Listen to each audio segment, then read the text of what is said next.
Good morning. Welcome to online worship with the First Unitarian Church of Worcester, Massachusetts. I'm Sarah Stewart. I'm the minister here. I'm leading worship this morning with our Director of Music, Will Sherwood, our Director of Faith Development, Juliet Donaldson, our Assistant Director of Music, James Haupt, our Children's Coordinator, Abigail Hannaford-Ricardi. Our guest musician is Patrick Chatham on cello, and Darren Belanger is volunteering as our camera operator. And it is wonderful to have all of you who are watching with us at home this morning. Here at First Unitarian Church, we strive in loving fellowship to honor the sacred, connect with each other, and serve justice.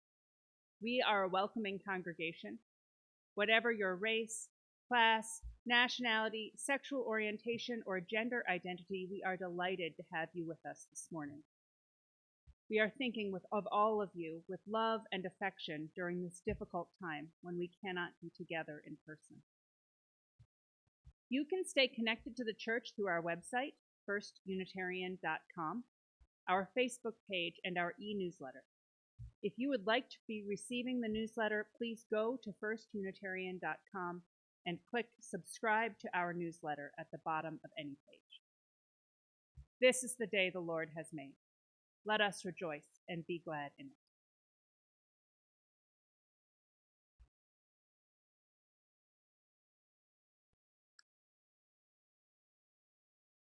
In the spirit of love, we light this chalice.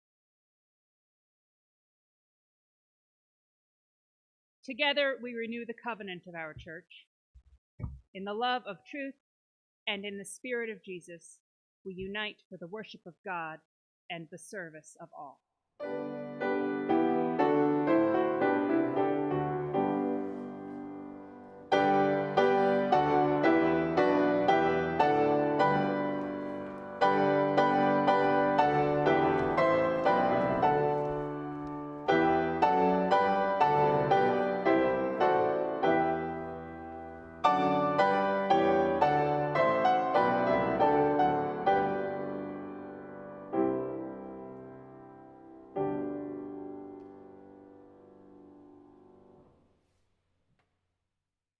This is a story about our fifth principle.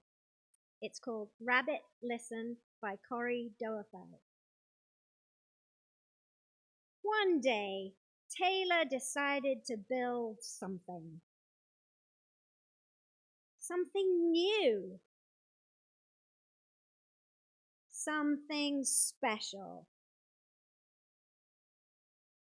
Something amazing. Taylor was so proud.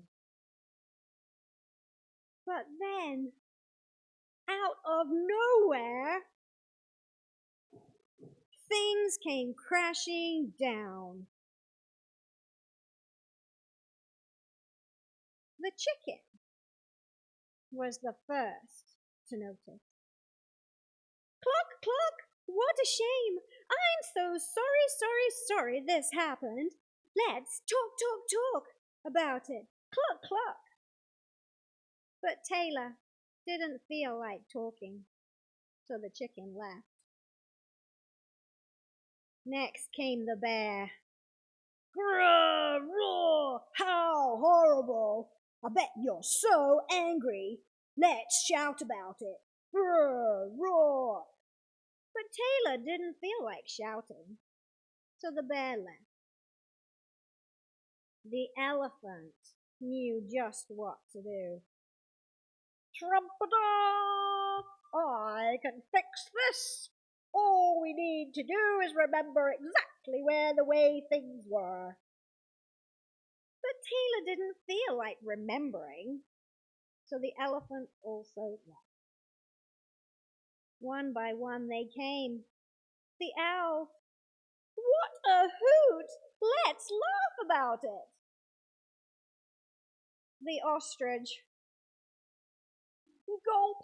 Let's hide and pretend nothing happened. The kangaroo. Tusk, what a mess. Let's throw it all away. Then the snake. Let's go and knock down someone else's. But Taylor didn't feel like doing anything with anybody. So eventually they all left until Taylor was alone. In the quiet, Taylor didn't even notice the rabbit, but it moved closer and closer until Taylor could feel its warm body. Together, they sat in silence until Taylor said, "Please stay with me." The rabbit listened.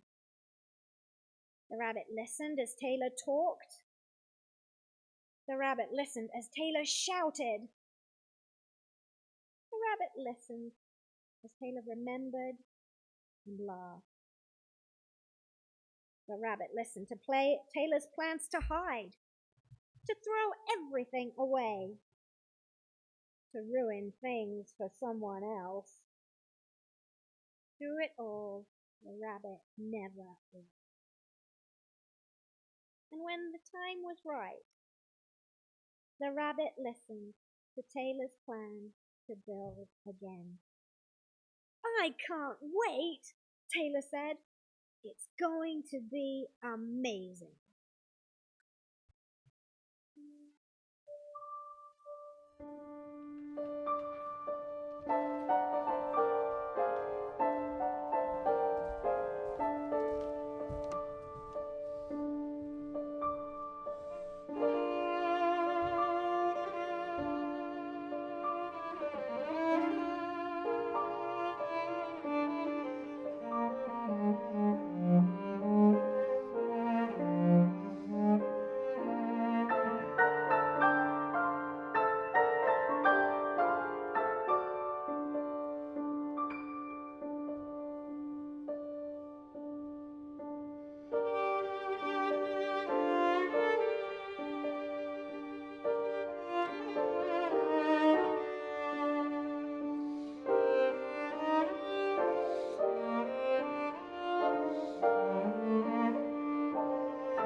Please join me in the spirit of prayer.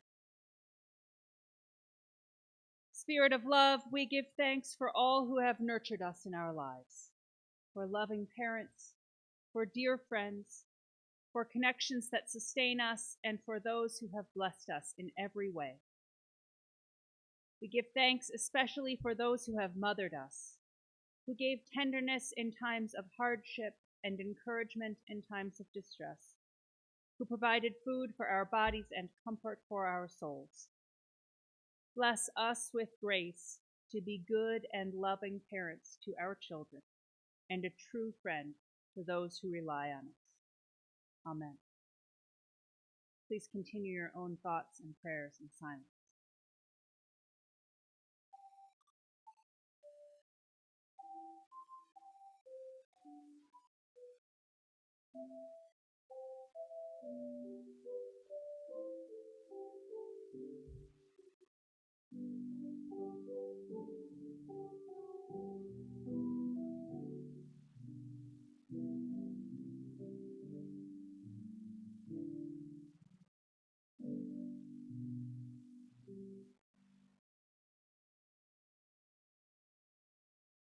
In this time of prayer and meditation, we share the joys and sorrows of our church with one another. Sue Stafford lights a candle in loving memory of her mother, Santina Stafford, who passed from COVID this week after a long struggle with dementia. We are thinking of Sue, Jim, and their family with love. Matt Ron lights a candle for his father, Paul Ron, who passed away unexpectedly on Thursday. Our hearts go out to Matt, Allison, Parker, Mason, and Evan.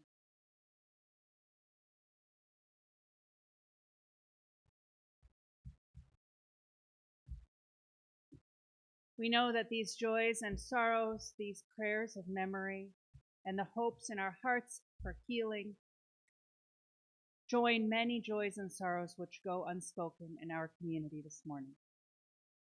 And so, each of us from where we are, we reach out in compassion to one another as we say together the prayer of Jesus. Our Father, who art in heaven, hallowed be thy name. Thy kingdom come, thy will be done on earth as it is in heaven. Give us today our daily bread, and forgive us our trespasses as we forgive those who trespass against us. Lead us not into temptation, but deliver us from evil. For thine is the kingdom, and the power, and the glory, forever and ever. Amen.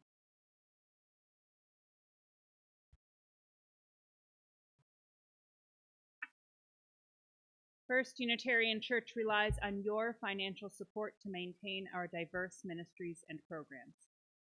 This week, planning began for socially distanced garden tours.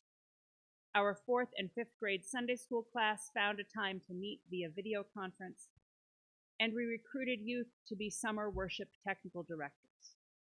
If you would like to support all we do together as a church, text 844-906-2338, followed by the amount you wish to donate to First Unitarian Church. You can also go to firstunitarian.com and click Give Online at the top of any page. I invite your generous contributions for the good work of First Unitarian Church.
reading from the book of Job, chapters 1 and 2.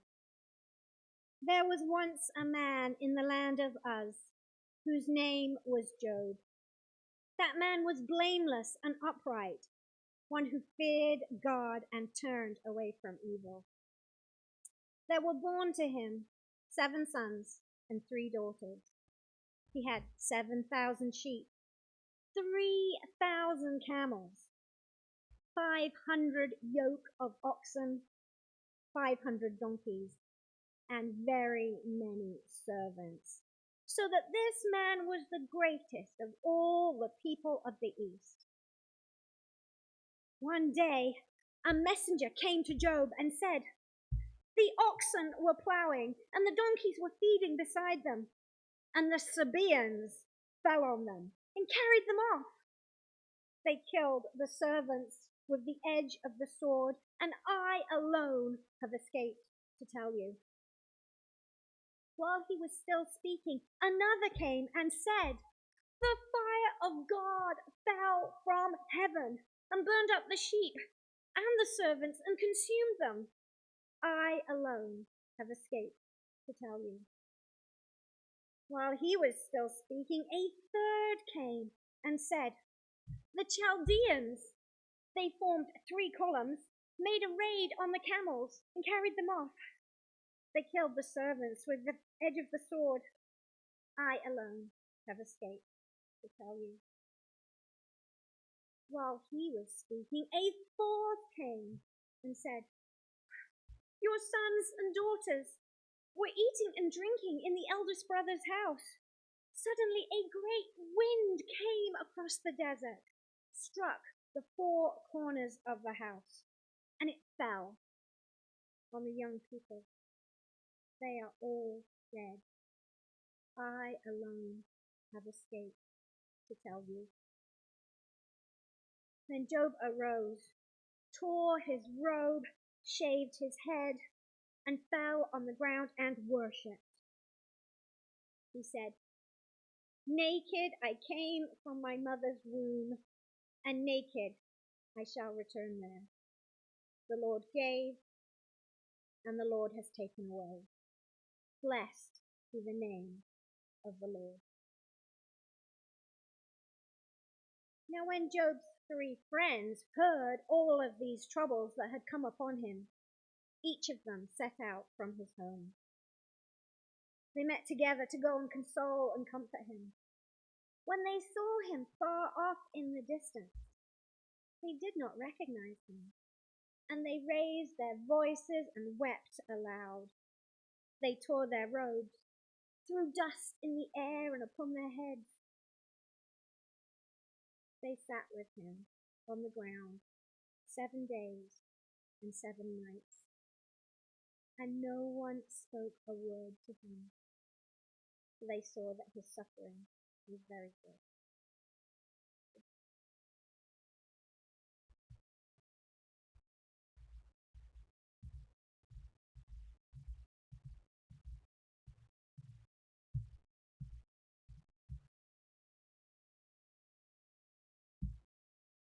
In the story of Job, Satan is kind of like a district attorney who's going around in the world and making sure that the people are following the laws and doing what they ought to do with regards to their responsibilities to God.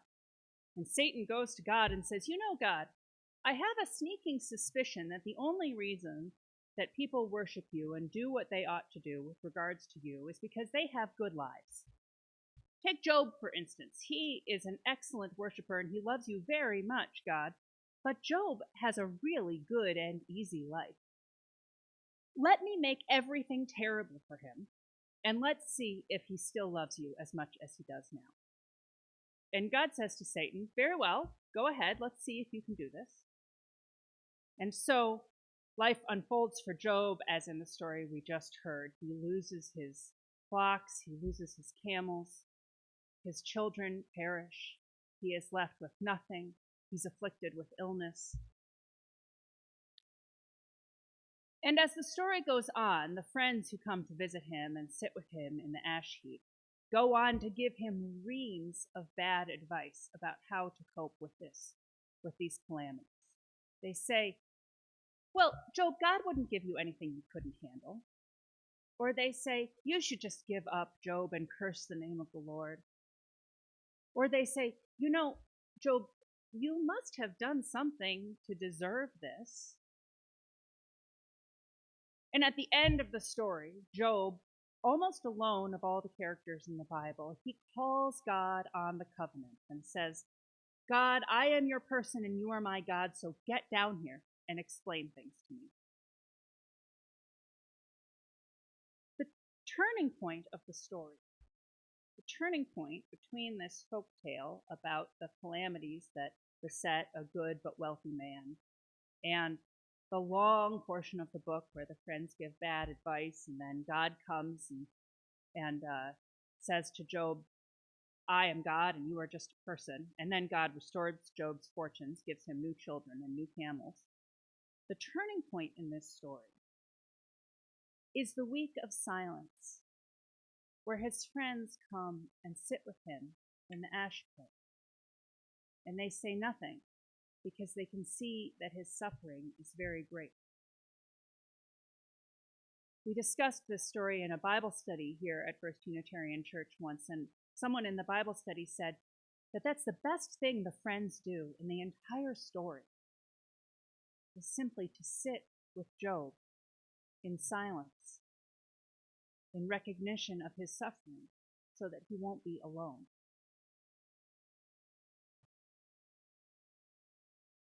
Sometimes in life we find ourselves in that ash pit, sitting with our suffering.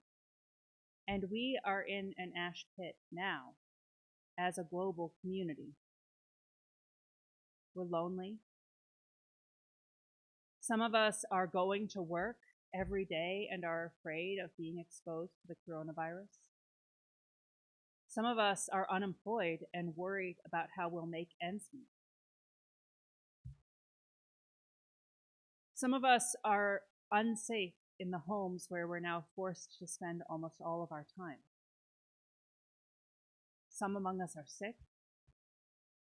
Some are recovering from this terrible illness and still suffering its consequences. Some of us are grieving losses. We're struggling to make ends meet with reduced income. We wish we could do more to help one another. In one way or another, we're all sitting in the ash pit together. And this is our moment to pause in this quiet and take a lesson from Job's friends before we rush to give advice that might not always be what is needed. Let us simply sit with one another in our suffering.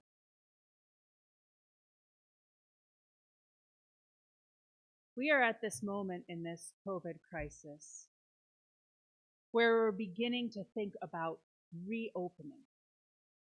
Some states have already begun to reopen, we hear on the news. You can go to a barber shop in Georgia. You can go to a beach in Florida. Some non-essential businesses in Rhode Island have opened for curbside pickup, and we still don't know what's coming in Massachusetts. We're waiting on the governor's word. We're waiting to hear in Worcester when things might begin to go back to normal, and we don't know what normal will look like. And in this moment, when we don't know, when we are waiting, when we're just sitting with our hardship, the temptation to rush in with bad advice is very strong. We are tempted to act like Job's friends. We're tempted to post our hot takes on Facebook and to get into arguments with people who disagree with us, and to give one another advice that might turn out not to be very good advice. So instead, I invite you to do what I wish Job's friends had done, and just stay in that listening space for a little bit longer. I invite you to do what we all wish our friends would do when we are in trouble. Listen to one another. Trust that people know what's best for them. Remember that we are all going through a hard time right now. and ask for what we need. So these are 4 things that I wish for us right now: to listen, to trust, to remember, and to ask. Let's talk about each one a little bit. So first, I would hope that we can listen to one another. You know, online you see a lot of talking, and there's not always as much listening. 2 different people might have very different fears in the midst of this pandemic. One person might be terrified of illness, terrified that if they catch the virus, they will be seriously ill, terrified that they might give the virus to a loved one who is vulnerable. And another person might be just as terrified of poverty, needing to go back to work, needing to escape the home that they find themselves stuck in for their own safety. So when I'm especially talking about listening to people you actually know and love, there's a lot of misinformation on the internet, so I can't advise that we all listen to everything we come across. But the people in your lives who you love and know, what are their fears? What is their experience? What are they going through? So this is my first wish for us, is that we listen to one another. So after listening comes trust. Different people are having different responses to this pandemic, and different people need different things from the future that's coming. So along with listening to people comes trusting that they know what is best for them. There are going to be people who choose to do everything they can as soon as it's possible to do it. Golf courses opened in Massachusetts this weekend, and there were people out golfing immediately. So trust that those people know what they need in their lives. And there are also going to be people who choose to be cautious. Businesses may reopen, gatherings may become possible again, and there will still be those among us who choose to stay home, who choose to keep their distance from others for their own safety. So we need to trust that they also know what's best for them. We listen to people and we trust them. These are signs of our loving relationship with them. So listen, trust. The third thing is remember. Remember that we are all going through a hard time. Now, I confess that this is a hard one for me, because I can get really caught up in my own suffering. I can get caught up in how much I miss people, how much I miss you here at church and my friends. And I can get caught up in the minutia of my life and homeschooling and in managing working from home and working here at church. And I forget that everybody out there in the world is struggling in their own ways also. Coronavirus is harming our whole society, not just those who are sick with it. We are all undergoing a kind of trauma. And the way it harms me might not be the way it harms you. You know, what I find especially difficult is missing everybody. But one thing that is going pretty well for me is school for the kids at home. It was rough at first, but it's gotten better, and they're doing pretty well. But school is hard for some of the children in our community. Lori Ross, a member of our community here at First Unitarian Church, she posted this week about her work with youth in Worcester who are struggling, who talk in their youth group about what it's like to try to do their schoolwork if there's not a computer at home, or if there's no internet access, or no space or time to do quiet work, or if they're responsible for the care of younger siblings. So that's not my experience, but that is an experience in our community, and I need to remember that that's going on for other people, for kids just like mine out in the community who are having struggles that I don't have. Our hardships are different, but we can remember that we are all laboring under the trauma of this pandemic. So listen, trust, remember.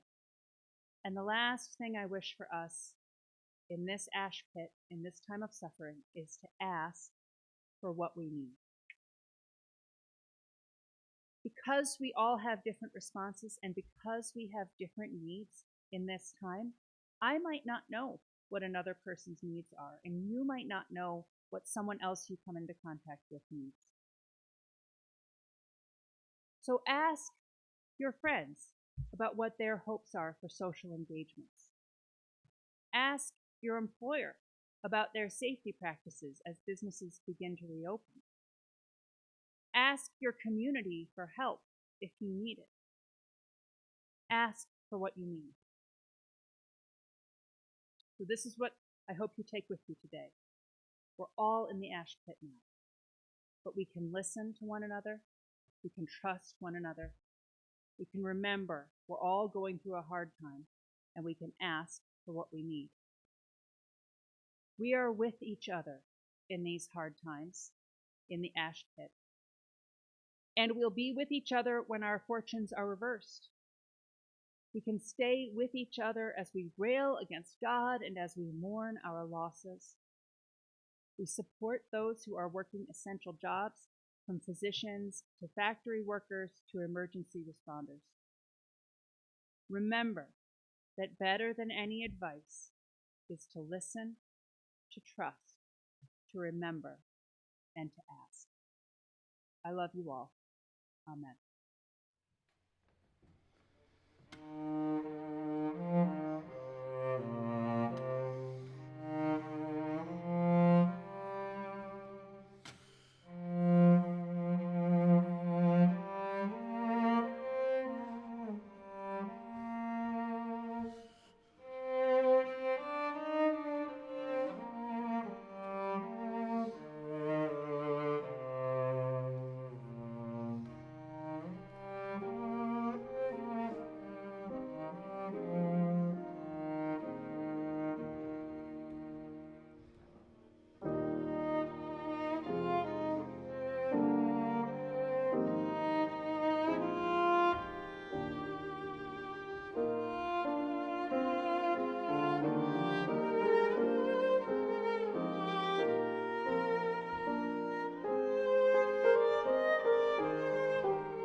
Go forth into the world in peace.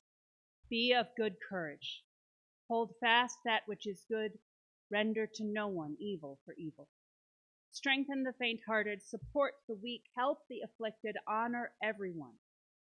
Love and serve the holy, rejoicing in the power of the Spirit forever. Amen.